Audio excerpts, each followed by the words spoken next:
How did something as natural as moving your body become a lifestyle choice? Not long ago, walking, squatting, climbing, lifting, these weren't workouts. They were life. Today we drive everywhere. We sit for hours and even use machines to do the chores that once kept us mobile. So how do we get here? And more importantly, how do we change it? All that and more today on the Personalized Fitness Podcast.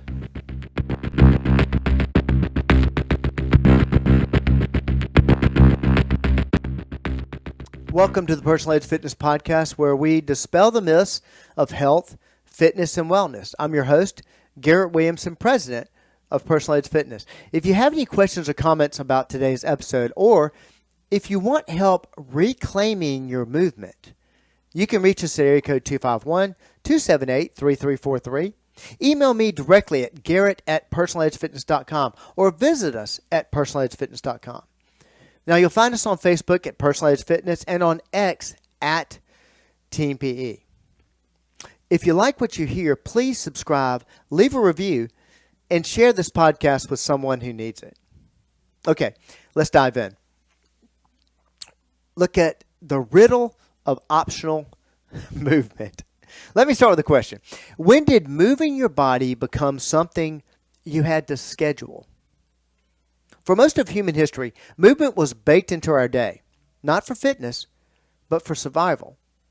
If you wanted to eat, drink, work, or socialize, you had to walk, lift, reach, squat, or climb to get there.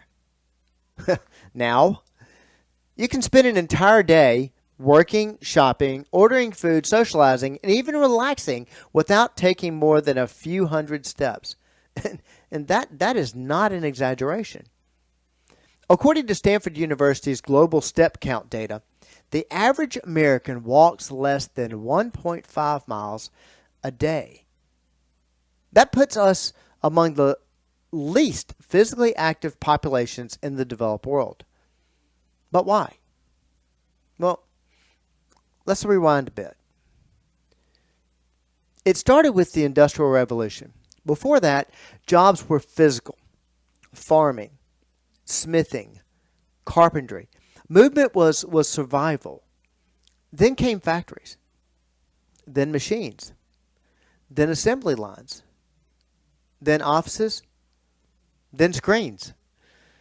Movement was no longer valuable. Stillness became a sign of productivity. And once we got to the information age, well, computers, phones, remote work, we left motion completely behind. In 2019, the American Heart Association found that 77% of the average worker's day is spent sitting. That's not laziness. That's environment. We engineered stillness, and now we're paying the price. I'll show you the suburban paradox. In the 1950s, Americans left cities for suburbs. These weren't designed for walking. They were designed for driving. We separated homes from stores, schools from neighborhoods, and gyms from offices. That meant every errand required a car. The result? According to the Journal of Transport and Health, people who live in walkable cities have lower body fat, better health, and higher activity levels. Even if they're not trying to exercise, it's just because movement is baked into their routine. Again, it's not about willpower. It's about design. Entertainment became sedentary. When I was growing up, free time meant being outside, riding bikes, climbing trees, shooting hoops. Now, free time means screen time. According to the Nielsen's, the average American adult spends over 11 hours a day interacting with media. 3 of those are just on phones. And hey, I love a good binge watch as much as the next person, but when we replaced play with passive entertainment, we taught our bodies to sit. And the body listens. But I want to show why this isn't bad news. Because before this starts sounding like a lecture, it's not. Here's the good news. We're waking up. More people are moving again. They're using standing desks. They're doing walking meetings. They're discovering sports like pickleball, outdoor yoga, community hikes, even neighborhood dance classes.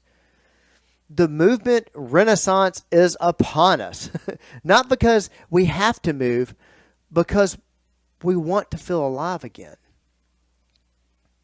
Going back to the Lancet Health study, there's a study there that showed that even people who started moving in their 60s saw huge drops in the heart disease and cognitive decline.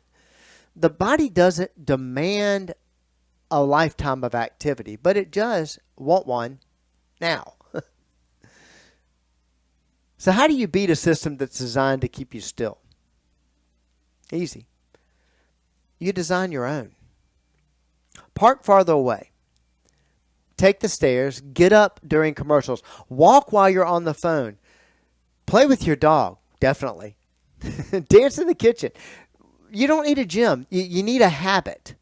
One that tells your body, we are still in motion.